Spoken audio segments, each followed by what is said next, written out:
జై శ్రీరామ్, జై వాసవి, శ్రీమతే రామానుజాయ నమః. అడియన్ కుమారి చెయ్యార్లేంచి మాట్లాడుతున్నాను. అందరికీ నమస్కారం. మనం వారం తిరుకోళూర్ పెన్ పిళ్ళై రహస్యం అట్లానే మహావాక్యంలోంచి ఒక్కొక్క భక్తர்கள் కథగా చూస్తా వస్తాండాము. వాళ్ళ భక్తి వైభవాన్ని గురించి మనం తెలుసుకుంటా వస్తాండాము. ఆ వరుస క్రమంలో ఇంతవరకు మనం 34 వాళ్ళని చూసిండాము. ఈ వారం 35వ వారంగా ఆయమ్మ ఆ తిరుకోళూరు పెన్పిళ్ళై రామానుజర్ చెప్పే వాక్యాన్ని చూస్తాము. இரு மன்னர்களை பெற்றேனோ வால்மீகியை போலே. இரு మన్నర్களை పెట్రేనో వాల్మీకియారై పోలే అట్లా అనేసి ఆయమ్మ చెప్తారు. ఈ వాల్మీకి అట్లా అనేది ఎవరు అట్లా అంటే సంస్కృతంలో మొదల్ల రామాయణం ఆది కావ్యంని రాసింది ఈయనదా. ఈయన రాసిన రామాయణాన్ని చదివి దాన్ని పిன்பற்றி వాళ్ళు తెలుగులో, అరవన్లో, కన్నడాలని వాళ్ళు వేరే కవిలంతా రాసినారు. అంటే ఆది కవి అయిన ఈయనదా మొదల్ల రామాయణాన్ని రాసినారు. రామాయణం రాసినప్పుడు ఈయన రాముల వారిని, సీతమ్మని, వాళ్ళ బిడ్డలు అందరినీ చూసిన ఆయన. ఒక చరిత్రం నడిచేటప్పుడు వాళ్ళకు కూడా వాడింది, వాళ్ళకు కూడానే ఉండి ఆ కావ్యాన్ని రాసిన ఆయన ఈయన. అంత ఒక భాగ్యాన్ని ఈయన పొందుకుంటారు. దానికి పరిపూర్ణంగా భగవంతుడును ఆయనకు కృప చేస్తారు. అందువల్ల అట్లా మించిన ఒక మహాకావ్యాన్ని ఆయన వల్ల రాయముడిచింది. ఇప్పుడు ఒక కథ చూస్తామా. రత్నాకరన్ అట్లా అనేసి ఓ కొళ్ళ కొట్టేవాడు, కాటువాసి. కాటుల వழிపోకர்கள் ఉంటారు కదా, ఇక్కడ నుంచి అక్కడ పోయేవాళ్ళు. ఆ కాడుని అడవినింత దాటిదా పోతురు. ఆ కాలంలంతా అందరమే నడిచిదా పోయి కావాలా. ఆ మరి నడిచిపోయేటప్పుడు నదిలు వచ్చును, చిన్న గ్రామాలు వచ్చును, కాడుಗಳು వచ్చును, అన్నీ దాటిదా పోతురు. ఆ మాదిరి కాటు వழிగా పోయే వழிపోకర్గల్ని వాళ్ళ దగ్గర ఉండే రూపాయల్ని, నగల్నింత కొళ్ళ కొట్టి దాంట్లో జీవనం చేసేటవాడుదా ఈ రత్నాకరన్. వాడు కుటుంబాన్ని దాంట్లో వచ్చేదాన్ని పెట్టిదా వాడు పోషిస్తాడు. ఈ మాదిరి వాడు ఉండంగా ఆ కొళ్ళ కొట్టేదానికి వాడు ప్రయత్నం చేసేటప్పుడు దాంట్లో ఏమన్నా తడంగల్கள் వచ్చిందంటే కొల చేసేదానికి కూడా అంజడంట. అంత ఒక మొరటుతనమైన వాడు ఈ రత్నాకరన్నే కొళ్ళ కొట్టేవాడు. ఈ మరి వాడికి కొలై విధంగా పోతా ఉంటుంది.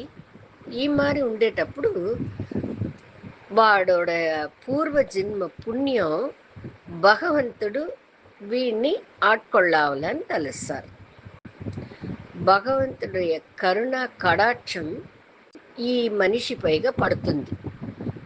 అప్పుడు ఏమవుతుంది అట్లానంటే నారదరు వచ్చి వాడిని ఓసారి చూస్తారు. వాడు ఉండే తావుకాడ వస్తారు.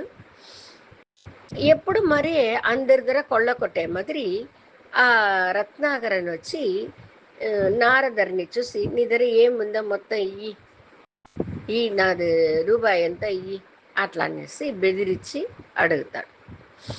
నా దగ్గర ఏమీ లేదబ్బా అట్లా అనేసి, నా దగ్గర ఉండేది నువ్వు అది ఏర్చుకోవు అట్లా అనేసి చెప్తారు.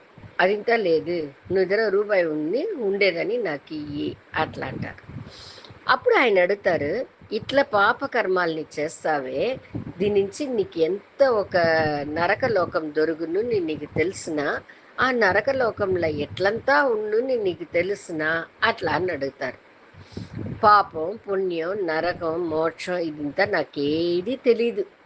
నాకు తెలిసిందింత కొళ్ళ కొట్టేది, దాంట్లో వచ్చే వరమానం పెట్టి నా పెన్లా బిడలు, మా అమ్మ నాయన్ని చూసుకునేది, ఇదిదా నాకు తెలుసును అట్లా.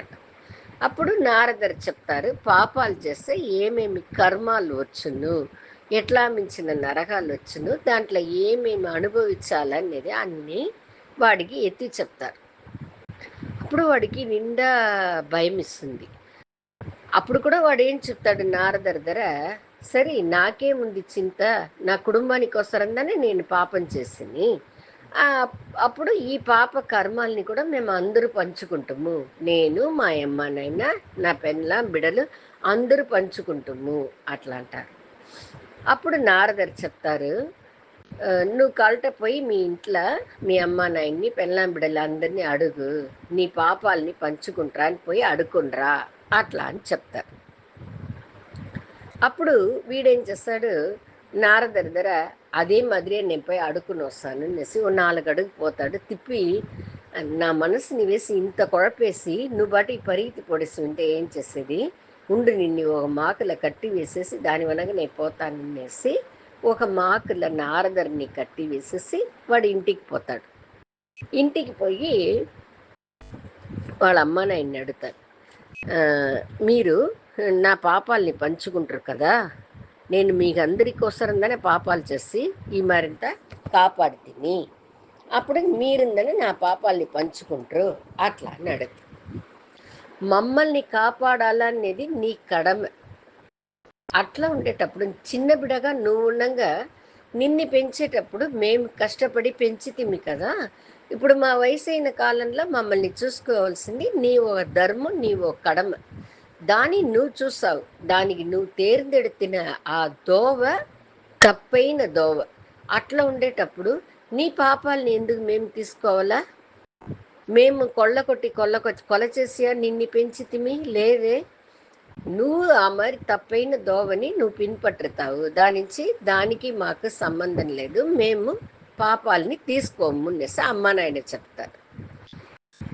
అప్పుడు బిడలు వస్తారు, బిడల్ని అడుగుతాడు, బిడల్ని నాయన సొత్తుని పంచుతురు అమ్మ నాయన అని చెప్తారు, తండ్రి వచ్చి బిడలకు సొత్తులు చేర్చిపెట్టిస్తారు అని చెప్తారు, నువ్వేమో పాపాలని ఇస్తానంటావు, మాకేం తలరాతనే మీ పాపాలని అనుభవించేదానికి, మాకక్కర్లే నువ్వే పెట్టుకో అట్లా అని చెప్పేసి పోడుస్తారు బిడ్డలు. పెండ్లాని పోయి అడుగుతారు.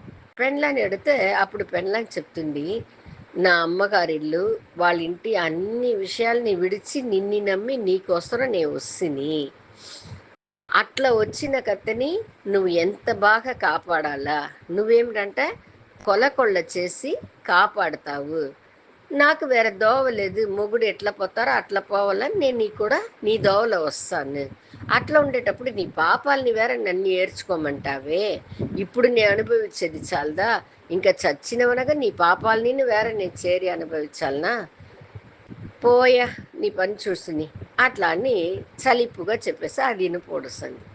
అప్పుడు వీడు వినిన దానికి ఆ రత్నాకరాన్ని కొళ్ళకారానికి నిండా మనసు సంగడం అయిపోతుంది, కష్టమైపోతుంది, నిండా వేదనతో వచ్చి నారదర్ని చూశారు. నారదర్ని చూసి, నువ్వు చెప్పినట్లు నేను ఇంట్లో పోయి నా పెళ్ళాం బిడ్డలందరినీ అడిగితిని, ఎవ్వరు నా పాపాన్ని పంచుకోను నేస్తున్నారు, నాకు చాలా కష్టంగా ఉంది, అయితే లోకంలో పాపాలని తీసుకునే వాళ్ళు ఎవరు ఉండారు అట్లా అనేసి నారదర్ని నువ్వే చెప్పు నాకు, నువ్వుదన మహర్షి అంటారు కదా, నారద మహర్షి అంటారు కదా నిన్ని, అప్పుడు నువ్వే నాకు చెప్పు, ఇదింతా నువ్వుదనే చెప్తేవి అని అడుగుతారు. అప్పుడు నారదర్ చెప్తారు, ఒకరుండారు, ఆయన వచ్చి ఆయన నామం చెప్పను మన పాపాలంతా కరిగిపోను అట్లా అంటారు. అప్పుడు ఈ రత్నాకరణ వచ్చి చెప్పు నేను అది చెప్తాను, నా పాపాలని ఎవరే పంచుకోను నేస్తున్నారు, వాళ్ళ కోసమే వాడింది తిని నేను ఇంత దినాలు, వాళ్ళు ఎవరిమే నా పాపాలని పంచుకోను అని చెప్పేస్తున్నారు, ఎవరు నా పాపాలని తీసుకుంటారు నువ్వు చెప్తావా, వాళ్ళ నామం చెప్పు, ఇంకా మిట నేను చెప్తాను అంటారు. అప్పుడు రామ అట్లా అని చెప్పు, నీ పాపాలన్నీ నిన్ను విడిచి పోడ్చును, ఎంత భక్తితో ఎంత తీవ్రంగా నువ్వు చెప్తావో అంతకంత నీ పాపాలన్నీ నిన్ను విడిచిపోను అట్లా అని ఆయన చెప్తారు. నారద మహర్షి రత్నాకరంగా చెప్తారు. అట్లనే కానీ అనేసి వీడు చెప్పేదానికి ముయర్చి చేస్తాడు. రామ అట్లానే వార్త వాడికి రానే లేదు. అప్పుడు ఒక చెట్టు ఉంటుంది. ఆ చెట్టుని చూపించి ఇది ఏం చెట్టు అట్లా అని అడుగుతారు నారదరు. మర అట్లానే మరం ఇది అట్లా అంటారు. సరే నువ్వు మరానే తిరిగి తిరిగి చెప్పు అట్లా అంటారు. మర మర మర మర మర మర మర మర మర అనేసి పైగా చెప్పేటప్పుడు వాడు నోట్లోంచి రామనామం ఆరంభిస్తుంది. ఆ రామనామం వచ్చిన వెనక, అది నోట్ల దూరిన వెనక వాడు வாழ்க்கைయే మారిపోతుంది. నిండా నిండా నిండా నిండా తీవ్రంగా నిండా భక్తితో ఆ రాముడిని తలిచి తలిచి తలిచి తలిచి రామనామాన్ని అట్లా జపిస్తారు. నారదర్ సంతోషంగా తిరిగి పోడొస్తారు. ఈయన కూర్చుని రామనామంని రాత్రి పగులు ఏది లేకుండా, తన స్మరణ అనేదే లేకుండా అట్లనే కూర్చునేస్తారు తపస్సులో. ఆ రామనామాన్ని పైక చెప్తారు. అది చెప్పను చెప్పను చెప్పను చెప్పను ఆయన అట్లనే మారిపోతారు. ఆయన పైక పుట్ట లేసేస్తుంది. పుట్ట లేసి ఆ పుట్టనే పెద్దదిగా ఈయన ఉండేదే తెలియని அளவுకు పుట్ట కట్టేస్తుంది ఆయన పైగా. దాని లోపలనే ఆయన తపస్సులనే ఉంటారు. నిండా తీవ్రమైన తపస్సు చేసేటప్పుడు దేవలోకమే అదిరిపోనంట. ఆ మాదిరి ఒక అదిర్వలైகள் దేవలోకంలో ఉంటుంది. ఆ అదిర్వలైகள்ని అంతా చూసేసి బ్రహ్మదేవుడే వచ్చి ఈయనకు ఆ వాల్మీ అதாவது వన్మీకం వాల్మీకం అట్లా అనేది ఒక సంస్కృత వార్த்தை. ఆ వార్த்தைக்கு పుట్రునేసి అర్థం. కరయాన్ పుట్టుకు వాల్మీకం అట్లా అని పేరంట సంస్కృతంలో. ఆ పుట్టులోంచి ఆయన్ని బయట పిలిచినొచ్చి నిండా తీవ్రమైన తపస్సుని మేమంతా మెచ్చుకుంటిమి, దీనికి ఏం పలనో ఆ భగవంతుడే నీకు ఇస్సురు అట్లా అని చెప్పి బ్రహ్మదేవుడు ఆయన్ని ఆశీర్వాదం చేసేసి పోడుస్తారు. నారద మహర్షి నువ్వు వచ్చి ఆయనకు అన్నీ ఇంకా అన్నిన్మే బాగుండు, మీ తపస్సు నిండా సంతోషం ఇచ్చింది మాకు అట్లా అంటారు. దాని మళ్ళీ ఈయన వాల్మీకి అதாவது వాల్మీకం అట్లానే పుట్టులోంచి ఈయన బయట వచ్చిన దాని నుంచి ఆయనకు వాల్మీకి అట్లా అని పేరు. వాల్మీకి మహర్షి నెసి ఆయన్ని పిలిన ఆరంభిస్తారు. అంతా ఋషులను ఈయనని దండం పెట్టి అంతా మునివర్గల్ని ఈయన్ని పోట్రే அளவுకు ఈయన నిండా పెద్ద తపస్విగా మారిపోతారు. దాని మళ్ళా ఒక దినం స్నానం చేసేసి వచ్చేటప్పుడు ఆయన క్రౌంచ పక్షిகள் నెసి 2 పక్షులు, ఆ పక్షిలో ఒక పక్షి చచ్చిపోతుంది. అది చూసి మొగుడు పక్షి చచ్చిపోతుంది. ఆడ పక్షి చూసి చూసి కదరి కదరి ఏడుస్తుంది. దాన్ని చూసిన ఆయనకు మనసులో ఒక కవిதை పుడుతుంది, శ్లోకం పుడుతుంది. ఆ శ్లోకం లేంచిదా రామాయణ శ్లోకం ఆరంభమిస్తుంది. ఆయనను శ్లోకం రాయడానికి ఆరంభిస్తారు. ఆయన ఒక శ్లోకం పాడన ఆరంభించిన వనక అట్లనే ఆయన మనస్సు లోపల రామాయణ కాక్షిகள் పూరా తెలుస్తుంది. అట్లనే ఆయన రామాయణాన్ని రాయను ఆరంభిస్తారు. ఒక ఆశ్రమం అమర్చి దాంట్లో ఈయన కింద ఎంతనో వాళ్ళు ఈయన దగ్గర అన్నీ నేర్చుకుంటారు.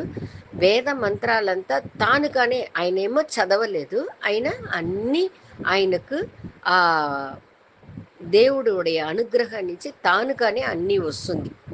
అంత ఒక పెద్ద మహర్షిగా ఆయన మారిపోతారు. రామనామం చెప్పను ఆ మనిషిని కొల్లకారాన్ని వాల్మీకి మహర్షిగా మారుస్తుంది. రామనామానికి అంత మహిమై ఉంది. చెడ్డవాళ్ళనింతా కూడా మంచి వాళ్ళగా చేసేస్తుంది. ఆ రామనామ మహిమని వార్తగளால் చెప్పనే మాలదు. మన వల్ల ఒక దినం కాదు, வாழ்நாள் పూరా రామనామ మహిమని దినో మనం చెప్తా ఉండొచ్చును. అంత విశేషమైన నామం రామనామం. ఆ రామనామాన్ని చెప్పి ఆయన భగవంతునుடைய అరుளுకు పాత్రలుగా అయిపోతారు. ఇట్లా ఉండేటప్పుడు ఆ, మనకు రామాయణం తెలుసును కదా. ఒక సలవై తొలిలాలి సీతమ్మని తప్పుగా మాట్లాడతారు. అప్పుడు రాముల వారు లక్ష్మణుని పిలిచి సీతమ్మని కాటులో విడిచేయండి అట్లా అని చెప్తారు. అది నిజంగా ఏమి అక్కడ నడుస్తుందంటే, వేగడతా ఉండే సీతమ్మకు ఏమి ఆశ అనేసి రాముల వారు అడుగుతారు. అప్పుడు సీతమ్మ చెప్తారు, అమైదిగా వనవాసంలా ఋషులుండే ఆశ్రమంలో ఉండి నా కడుపులో ఉండే బిడలు వేద మంత్రాల్ని విని విని విని విని దాంట్లో పెరగాల. కడుపులో ఉండే బిడలు వేద మంత్ర ఒలితో పెరగాలని నాకు ఆశ. அமைதி అయిన కాటులో ఉండాలని నాకు ఆశనిద సీతమ్మ రాముల వారిద్దరిని చెప్తురు. ఆ ఆ అమ్మ అడిగిన వేళ ఆ సలవై తొలిలాలి మూల్యంగా ఒక తప్పైన మాట వచ్చిందో లక్ష్మణ పెరుమాళ్ళని పిలిచి రాముల వారు సీతమ్మని వనవాసంలో ఉడిచేసి వచ్చేయమంటారు. ఈయన పిలిచిని పోయి వనవాసంలో ఉడిచేసి ఆ అమ్మని నన్ను క్షమించండి నా అమ్మ కాళ్ళ పడి దండం పెట్టేసి వచ్చేస్తారు. ఆయన విడిచిన ఆ తావు వాల్మీకి మహర్షియోడ ఆశ్రమం. ఆయన అంత తీవ్రంగా రామనామ జపం చేసిన దాని నుంచి ఆ సీతమ్మనే ఆయన ఆశ్రమంలో తంగి ఉంటారు. ఆ అమ్మకు చేసే సేవ చేసే భాగ్యం పొందుకుంటారు ఆయన. అక్కడనే ఉండి ఆ అమ్మ ఆశపడిన మరి వేద మంత్రాలు ఆ వేదాల ఒలితోనే అది విని విని విని ఆ బిడలు పెరుగుతారు. ఆ మరి పెరుగుతూ ఉండంగా ఆయన వచ్చి సీతమ్మకే రామాయణాన్ని చెప్తారు. ఆయన కావ్యం రాయన ఆరంభిస్తారు. ఆ దేవుడోడ అనుగ్రహం ఇస్తారు కదా. మొదల్ల ఒక శ్లోకం రాసిన ఆయన ఆశ్రమానికి వచ్చిన వనక రామాయణ కావ్యంని రాయన ఆరంభిస్తారు. ఆ కావ్యంని మొదల్ల ఆయన సీతమ్మగుదా చెప్తారు. మొదల్ల రామాయణాన్ని వినింది సీతమ్మ దాంట. ఇట్లా ఉంటారు. దాని వెనక ఆ అమ్మను రెట్ట బిడలుగా కంటారు. ఆ బిడల్ని పెంచే ఆ భాగ్యం అదిన్ను ఆ వాల్మీకి మహర్షిగిదా దొరుకుతుంది. అంతా మనుషుల ధరమే చెడ్డ గుణం మంచి గుణం అన్నీ కలిసిదా ఉండుంట. అంటే మన పழக்க వழக்கల్లా మనం మంచిది తెలిసిన వనక చెడుకు దోవకు పోకుండా మనమల్ని మార్చుకుని మనం భగవంతుடைய నామాల్ని చెప్పను మన వల్ల మన మనసులో ఉండే చెడు పన్ని బయట పోయి మంచిదన్నీ వచ్చి చేరిందంట ఆ రామనామ మహిమై నుంచి. అట్లగా వాల్మీకి కొల్లయడుగా కొలకారరుగా ఉన్న వాళ్ళని భగవంతుడి అనుగ్రహంలో రామనామ మహిమేల అంతளவு ఒక పెద్ద మహర్షిగా మార్చింది. మనం కూడా వంట చేసేటప్పుడు పని చేసేటప్పుడు ఏ పని చేస్తానో ఆయా పనిని చేసేది చెయ్యి ఉంటే కూడా మనసుని రామనామంని చెప్తానే చేసిమింటే మన మనసులో ఉండే చెడు పని కూడా మనల్ని విడిచిపోయి మనకు అన్నిమే భగవంతుడు అరుళ్ళ మంచిదే నడుచు. ఆయన ఆ బిడల్ని అంత సంతోషంగా ఆ బిడ్డల్నించే వాళ్ళకు రామకావ్యాన్ని చెప్పి చెప్పి చెప్పి రామాయణాన్ని చెప్పి చెప్పి పెంచుతారు. అట్లా పెద్ద కొంచెం 10 ఏండ్లు 12 ఏండ్ల బిడలుగా పెరిగేంత వరకు రామాయణాన్ని వాళ్ళకి దినము చెప్తారు. ఆ బిడల అంత బాగా రామాయణ కావ్యాన్ని పాటలుగా పాడతారు. చెయ్యిలో ఒక వీణై మాదిరి ఒక ఇసై కరువిని పెట్టుని అంత బాగా వాసిస్తారు. వీళ్ళు వాసిచ్చేదాన్ని అయోధ్యలో ఉండే రాముల వారే విన్నారంట. ఆయననే విని వాళ్ళ బిడలు పాడిన రామ కావ్యాన్ని జనాలుగా నిలిచి విన్నారంట. అంత సంతోషంగా ఆ బిడల్ని మన బిడలని తెలియకుండానే అంత సంతోషంగా ఆశీర్వదించారంట ఆయన. అంత ఒక భాగ్యాన్ని పొందుకుంటారు ఈ వాల్మీకి మహర్షి. ఇంత భాగ్యం పొందునేదానికి కారణం ఆయన చెప్పిన రామనామంద. అందరిమీ ఎంత మాళ్ళ అంత రామనామాలన్నీ మనం చెప్తానే ఉండాలి. ఎంతకెంత మనం చెప్తామో అంతకంత భగవంతునుடைய కృపకు, కటాక్షానికి మనం పొందుకుంటాం. ఒయిటి ఒయిటిగా నడుస్తా ఉంటుంది. బిడ్డలు పెద్దవుతారు. ఇప్పుడు ఈ ఒక విషయాన్నిదా ఆ పెన్ పిళ్ళై చెప్తుంది. ఇరు మన్నర్‌గల్. ఆ బిడలిద్దరుమే రాముల వారి బిడలు కదా! రాముల వారు రాజు, రాజు కన్న బిడలు ఈ బిడలు. ఇరు మన్నర్‌గల్. వాళ్ళు రాజులు కదా! వాళ్ళని ఇరు మన్నర్‌గళై పెట్రేనో వాల్మీకి యారై పోలే. అంత ఒక తపస్సు కారణంగా ఆ రాముల వారి బిడల్ని ఈయన పెంచినారే, ఆ మాదిరి ఒక భాగ్యం నాకు దొరికిందా? అంత ఒక తప వలిమై నాకుడిందా? అంత ఒక తీవ్రమైన తపస్సు నేను చేసినా లేదే స్వామి. అంత ఒక తీవ్రమైన తపస్సు నాకు లేదే. అంత మరి నేను రామనామాన్ని చెప్పలేదే. ఆయన ఎంత చెడ్డ ఆయనగా ఉంటే కూడా రామనామం చెప్పి చెప్పి చెప్పి అంతా మంచి ఆయనగా అయ్యి రామ కావ్యాన్నే రాసినారు. ఆ రెండు బిడల్ని పెంచే భాగ్యాన్ని పొందుకున్నారు. అంత భాగ్యం నేను చేసిన అట్లా అనేసి రామానుజర్ దగ్గర చెప్తుంది. రామానుజర్ ఎవరు? లక్ష్మణ పెరుమాళ్ రామానుజర్. ఆయనకు ఆ పాత గవనాలంతా వస్తుంది. ఆయన రాముల వారి దగ్గర రాముల వారు వచ్చి మొదల లక్ష్మణుడిని పిలిచి నువ్వు సీతమ్మని పిలిచిన పోయి కాటులో విడిచేయి అని చెప్తారు. అది వినేసి ఆయన అంత తుడిచిపోతారంట, అంత కష్టపడతారంట.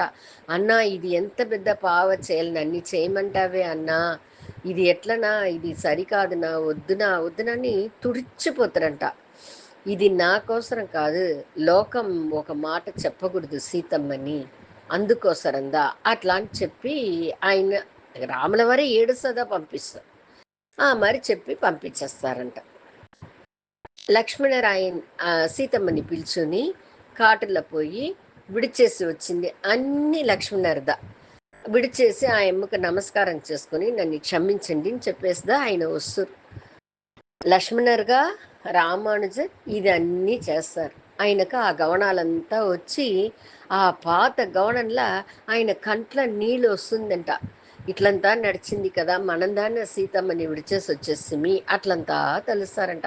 ఈ పెన్పిళ్ళే చెప్పను చెప్పను చెప్పను ఆయనకు ఆ పాత గవనాలు పాత ఇదంతా వచ్చి అట్లే మేమరందు ఆ కథల సీతమ్మోడ గవనంలో రాముల వారోడ గవనంలో తన్నే మరందు నిలిచిపోతారంట. ఆయన కంట్లనే నీళ్ళు వస్తుందంట. రామానుజరుగు ఇదన్నీ వినను వినను అంత చెప్తుంది ఆ పెన్పిళ్ళై. ఈ పెన్పిళ్ళై ఎంత తెరిసిపెట్టుని ఎంత అనుభవించి ఒక్కొక్కటిని చెప్తుంది. ఆ మాదిరి తపస్సు చేసిన ఈయన మాదిరి ఓ ఆ అమ్మ చెప్పే ఒక్కొక్క విషయంలోనూ వీళ్ళని మారి నాకు లేదే, వాళ్ళని మారి నాకు లేదే, ఇది లేదే అది లేదని దేని గురించినో పొరులుగలుగా ఆశపడాల. ఈ వస్తువు కావాలా, ఆ వస్తువు కావాలా, ఆ మారి ఇల్లు ఉందా, ఈ మారి ఇల్లు ఉందా అని ఆ అమ్మ ఆశపడాల. మొత్తమే ఆన్మీకం భక్తిద ఆ అమ్మకు ఉండింది పూరా భక్తిద. ఒక్కొక్క మనిషి దగ్గరనే ఎంతెంత భక్తి ఉందిని అంత అనుభవించి అనుభవించి ఆ అమ్మ చెప్తుంది. ఆయన మాదిరి నాకు భక్తి ఉనిందా, ఈయన మారి ఉనిందా అట్లా అని ఓరోరుగా చెప్పిన ఆయమ్మ ఈసారి వాల్మీకి మారి నాకు రామనామ భక్తి ఉనిందా, అంత రామనామం చెప్పి నేను తపస్సు చేసిన ఆయనని మారి రెండు మన్నర్గల్ని పెంచే భాగ్యాన్ని పొందుకున్నారే వాల్మీకి మహర్షి, ఆ మారి నే పొందుకుంటున్నా. నాకు అంత భాగ్యం లేదే స్వామి, నే అంత పుణ్యం చెయ్యలేదే, నే అంత తపస్సు చెయ్యలేదే, నాకు అంత మనసు లేదే అట్లా అని చెప్పి వరుతపడుతుందింట. ఇదింతా విని ఆయనను మనసు అట్లే రామాయణంలో లయిచ్చి పొడుస్తారంట. ఈ కథలోంచి మనం ఏం తెలుసుకుంటాము అట్టంటే, మనము మన లోల అంత మనిషిగా పుట్టిన ఒక్కరొకరికిను కొంచెం కొంచెం మనసు లోపల చెడుగు మంచిది అన్ని కలిసిదా ఉండంట. మన దగ్గర ఉండే చెడుపుని మనం బయట పంపించావాలని తలిచి ప్రయత్న పడి ఈ మాదిరి రామనామ జపం చేసేది, గుడికి పోయేది, లేదా వాళ్ళకి ఏమేమి దేవుళ్ళు పెట్టునో ఆ దేవుళ్ళుடைய నామాన్ని జపించి జపించను జపించను జపించను వాళ్ళ లోన ఉండే చెడుపుని బయట పంపించి మంచిదిని చేర్చుకోవాలనే దానిదా మనము దీంట్లోంచి తెలుసుకోవాలి. మనం అందరము రామనామం చెప్పేదానికి నేట్లయించే ఈ నిమిషంలోంచే ఆరంభం చేస్తామా. జై శ్రీరామ్. శ్రీమతి రామానుజాయ నమః.